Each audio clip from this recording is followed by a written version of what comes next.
You brought her here? To our home? While our son was in the hospital? I found the robe. I saw the messages. Just tell me the truth. He couldn't even look at me. His silence was the loudest confession I've ever heard.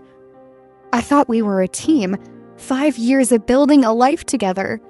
When our son was born, he was everything.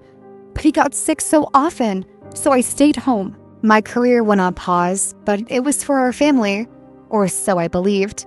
The pressure changed him. Work was stressful, money was tight. He started snapping over little things.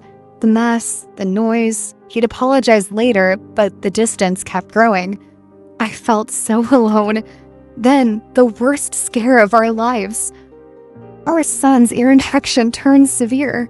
We spent 2 weeks in the hospital, living under those fluorescent lights, just praying. I was exhausted, terrified.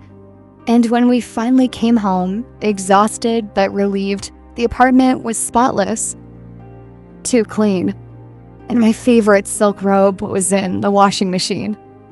I didn't put it there. A few days later, our neighbor Karina saw me at the playground. She looked guilty. She pulled me aside and said, I saw him. In the elevator, with a woman. They went to your floor. My whole world froze. I went to the building manager's office. I asked for the guest logs from the night we were in the hospital. There it was. A name. A temporary key card issued for 3 hours. The proof was right there in black and white. I confronted him with the evidence. His face went pale. He tried to say it was a mistake, a one-time thing, that he was under pressure. I was drowning, he said, but he let me drown alone. I packed a bag for me and my son and went to my mom's. The next day, he showed up, begging. My own mother told me to think twice, to not make my son fatherless. This wasn't about a mistake. This was a choice he made. I told him it was over. I said I wanted a separation. The look in his eyes, it wasn't sadness. It was shock. Shock that I was finally saying no. In that moment, my future was collapsing. Kind of like how this video might collapse and disappear from your feed if you're not subscribed. If you want to hear his reaction, if you want to know what I found out next, hit subscribe and tap the bell, because what happened next, I never could have predicted. His mother called me. She didn't apologize for him. She said men have needs. You need to be smarter. She told me to close my eyes and accept it. To be the wise woman. But wisdom shouldn't mean silence. I met with a lawyer. It was terrifying. Looking at those divorce papers made it all so real.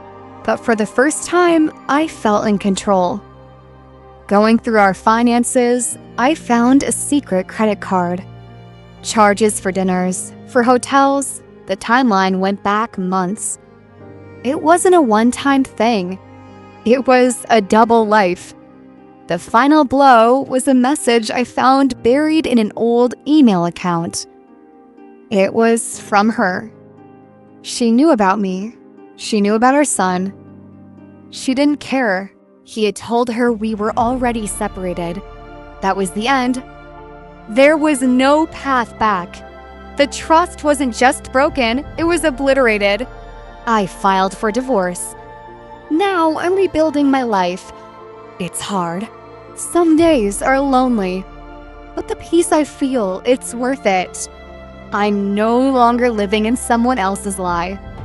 So I have to ask you, because I still lie awake wondering, was I right to leave? Or should I have tried to fight for my family? What would you have done in my situation? Tell me the truth in the comments.